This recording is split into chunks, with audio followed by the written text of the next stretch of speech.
Assalamualaikum warahmatullahi wabarakatuh. Pada hari ini saya ingin menyampaikan uh, persembahan yang bertajuk memanai intipati Al-Falah dalam akal budi tokoh profesional dan korporat Melayu di Malaysia yang dibentangkan dalam International Conference on Akidah, Religion and Social Sciences Sigma 10 yang akan diadakan pada 4 November 2020. Ini adalah antara tajuk perbincangan dalam kupasan kertas kerja ini. Kita sedia maklum bahawa golongan profesional dan korporat merupakan golongan yang menjadi penggerak kepada pembangunan negara. Dan golongan ini seringkali dikaitkan dengan kelompok individu yang mempunyai motivasi yang tinggi, mempunyai pemikiran kritis, berinovatif dalam mengemudi kejayaan dalam profesion yang diceburi, dan golongan ini juga disebabkan keunikan daripada kemunculan golongan ini. Oleh itu, kita lihat bahawa kajian perlu dilakukan dalam melihat pelbagai sudut pemikiran, tingkah laku, kepimpinan profesional kerana mereka merupakan mereka yang meletakkan matlamat, membentuk proses pencapaian matlamat, menghubungkan proses prosedur khususnya dalam organisasi. Oleh itu, kertas kerja ini mengelupas pemikiran Al-Falah berteraskan Islam dalam kelompok tokoh golongan profesional dan korporat Melayu di Malaysia. Bila kita sebut tentang kejayaan, seringkali dikaitkan dengan kebahagiaan. Dan kejayaan merupakan mempunyai dari segi kajian saintifiknya mempunyai hubungan yang positif dengan kebahagiaan kerana terdapat di dalamnya elemen-elemen kompeten, motivasi, pencapaian dan strategi yang positif. Apabila disebut tentang kejayaan, ia bukanlah satu fasa tertentu dalam kehidupan, bahkan ia merupakan satu manifestasi yang menggabungkan keperluan asas kejayaan yang berkait rapat dengan kebahagiaan. Apabila kita melihat golongan profesional dan korporat dalam pembangunan negara, ia dikaitkan dengan hubungan dengan golongan yang diletakkan dalam kategori kumpulan utama yang kedua.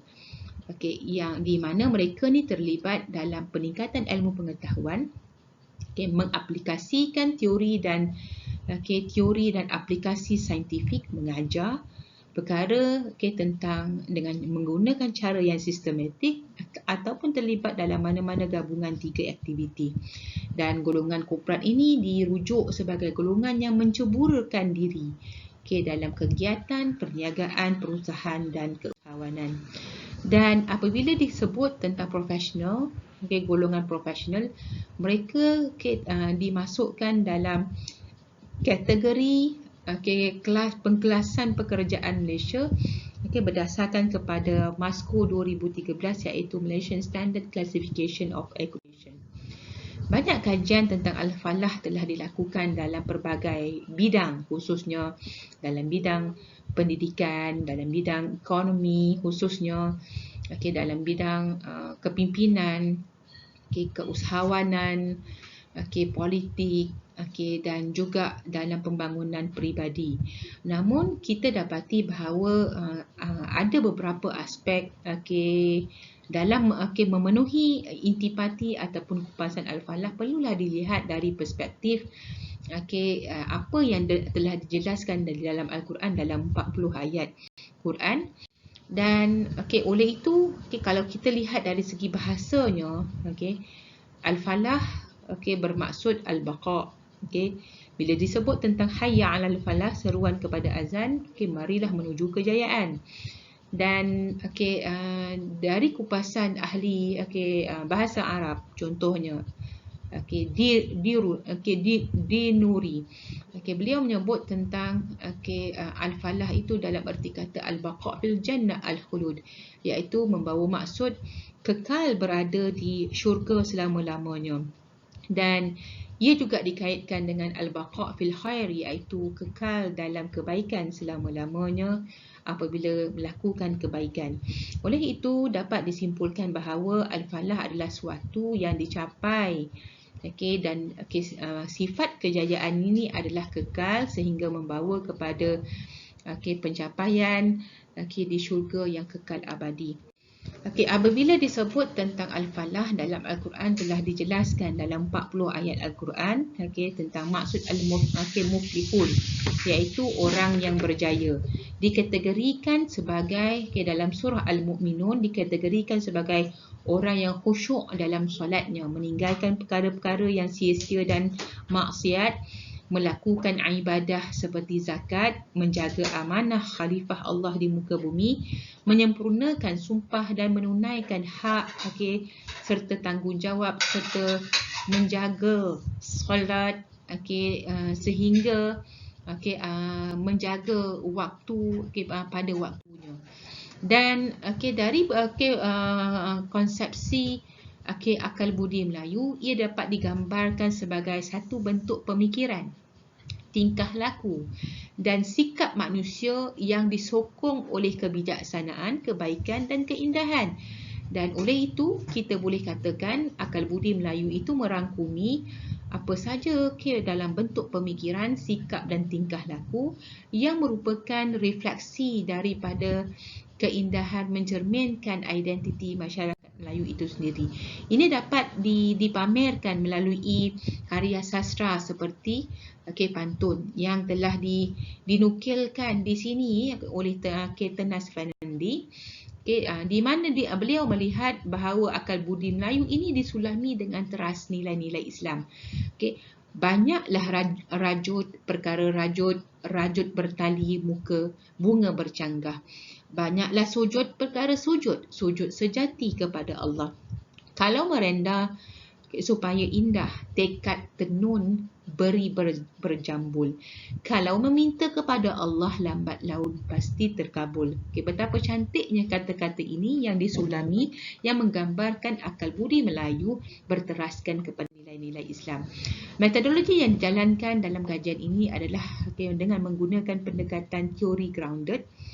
Dalam kajian pelbagai disiplin sosioekonomi, agama dan psikologi, dan kita telah menggunakan pendekatan mendokumentasi ilmu dan pengalaman bersama 14 tokoh profesional dan korporat Melayu melalui kaedah sejarah lisan. Dan sampel yang dipilih adalah berdasarkan kepada persampelan bertujuan ataupun berkriteria dengan melaksanakan temu ramah secara semi-structure mendalam.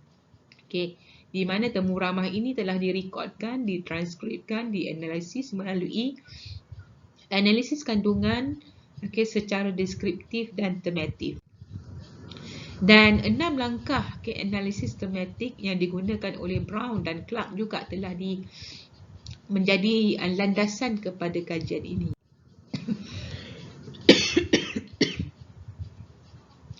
Hasil daripada temu ramah yang dijalankan ke atas 14 tokoh profesional dan korporat Melayu, ini adalah antara latar belakang tokoh yang telah ditemu ramah, mendapati bahawa terdapat 11 tema terbitan daripada kupasan Al-Falah telah diberikan dalam pemikiran mereka, iaitu antaranya kejayaan dan kebahagiaan hidup di dunia dan akhirat, kebahagiaan dan kegembiraan zahir dan batin, keseimbangan dalam semua aspek kehidupan, niat yang betul, hati yang murni, berusaha bersungguh-sungguh sehingga menjadikan ia sebagai satu tekad istiqamah, memberi manfaat kepada orang lain, melakukan yang terbaik dan bersyukur, dan mereka juga melaksanakan ketaatan kepada perintah Allah.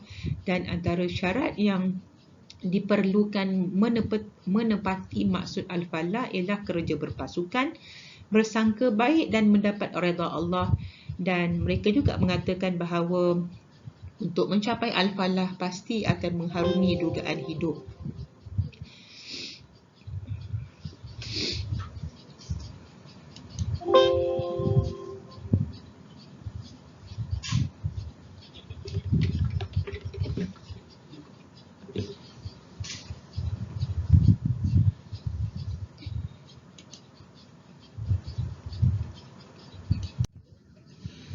Okey, antara intipati kupasan Al-Falah yang telah dirakamkan oleh informan, mereka mengatakan bahawa Al-Falah merupakan kejayaan, kebahagiaan dan mendapat keberuntungan hidup di dunia dan di akhirat dalam bentuk keseimbangan, keselamatan, kesejahteraan.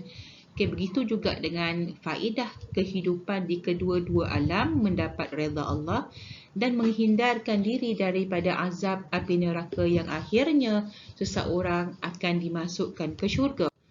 Dan ini antara beberapa paparan pengakuan daripada informan tentang apa yang dimaksudkan tentang Al-Falah sebentar tadi. Al-Falah juga dimaksudkan dengan kebahagiaan, kegembiraan zahir dan batin. Antaranya temu ramah yang dilaksanakan, yang dilakukan ke atas bekas mufti, mantan mufti wilayah persekutuan yang merupakan menteri di Jabatan Agama Islam, menteri di Jabatan Perdana Menteri bagi hal ehwal agama, yang pada pandangan beliau, beliau menjelaskan maksud Al-Falah yang cukup istimewa merangkumi kejayaan, kebahagiaan, kegembiraan dari segi lahiriah dan batiniah yang diumpamakan. Kegembiraan yang dicapai apabila seseorang itu melihat anak benih yang tumbuh dan berkembang segar. Dan beliau juga menjelaskan maksud Al-Falah menurut Imam Ash-Sha'rawi dari segi bahasa, faliha yaflahu, sehingga ia datang dalam bentuk fa'al, iaitu disebut falah, yang menjelmakan kegembiraan dari segi zahir, mahupun membawa kepada batin yang terpancar dalam hati, jiwa, emosi yang terkesan dalam aspek kerohanian. Dan apa yang ini antara petikan daripada temu ramah yang dilaksanakan, dan mereka juga menyatakan bahawa apabila seseorang itu mencapai tahap Al-Falah, iaitu tahap di mana seseorang mencapai tahap kecemerlangan dan kebahagiaan dalam hidup, dan mereka juga perlu melaksanakan segala tugasan dan tanggungjawab pada tahap yang terbaik. Al-Falah juga menuntut seseorang itu melakukan perkara yang sama, iaitu melakukan perkara terbaik dalam urusan berkaitan dengan hubungan dengan Allah mahupun urusan sesama manusia yang dipamerkan dengan cara dan tahap yang terbaik. Ini di antara salah satu bukti pengakuan mereka berhubung dengan Al-Falah yang dikatakan sebagai terbaik dan bersyukur. Hasil daripada kajian juga melihat bagaimana ukuran Al-Falah dari perspektif tokoh profesional dan korporat Melayu yang dijelmakan dalam 6 tema terbitan, iaitu kebahagiaan itu, Al-Falah itu dicapai apabila seorang mencapai kebahagiaan dunia dan akhirat, redha Allah, merendah diri dan zuhud, minat dan mencapai kepuasan diri. Ia juga diukur melalui ukuran ahli keluarga dan kemampuan memajukan ekonomi Muslim. Di sini dapat dirumuskan bahawa Al-Falah adalah sesuatu yang dicapai melangkaui kejayaan yang seperti mana difahami dalam konteks kejayaan di dunia. Dan Al-Falah meliputi dimensi holistik, di mana seseorang itu melakukan usaha-usaha yang bertujuan mencapai kebahagiaan yang kekal abadi.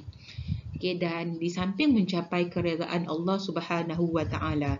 Dan Al-Falah juga bermaksud seseorang itu telah berjaya melaksanakan amanah, ketaatan dan kepatuhan dia kepada syariat. Dan dengan erti kata lain, beliau juga telah mengatasi kelemahannya dengan beribadah kepada Allah, melakukan amal soleh di samping melakukan kewajipannya sebagai khalifah Allah di muka bumi. Di sini dapat dilihat bagaimana wujudnya hubungan yang sangat rapat di antara pemahaman Al-Falah dengan akal budi Melayu di kalangan golongan tokoh profesional dan korporat Melayu yang diterjemahkan dalam bentuk pemikiran, tindakan dan sikap yang bijaksana. Dan ia juga bertepatan dengan maksud Al-Falah seperti mana yang dilihat dalam 40 kali pengulangan Al-Falah di dalam Al-Quran yang menepati 12 ciri manusia yang berjaya. Begitu juga dengan tips untuk mencapai kejayaan, mencapai kejayaan dalam maksud Al-Falah dengan melakukan amal ma'ruf dalam 10 ayat dalam kajian tersebut. Dan hasil kajian ini juga selari dengan pandangan Tan Sri Dr. Muhammad Kamal Hassan tentang Al-Falah boleh dicapai melalui jalan wasatiyah, di mana seseorang itu berjaya mendapat redha Allah, barakah daripada Allah, ridwan Allah, rahmah daripada Allah dan juga taufik daripada Allah. Dan ia juga menepati 4 falsafah asas pendekatan pembangunan Islam yang mencapai maksud Al-Falah, iaitu tauhid, rububiyah, khilafah dan tazkiyah. Dan hasil kajian ini juga selari dengan pandangan Al-Ghazali berkenaan manusia yang bersedia mencapai kebahagiaan di dunia dan di akhirat. Dalam arti kata, as-sa'adah an-nafsiyah, as-sa'adah jismiyah, wa khairiyah, wa taufiqiyah. Dan kajian ini juga selari dengan dapatan penemuan 17 indikator kebahagiaan yang dicapai oleh Nanum Sofia dan Endah Puspita pada tahun 2018 berkenaan dengan 164 ayat daripada 122 surah dalam Al-Quran dan 24 hadis yang menepati maksud as-sa'adah.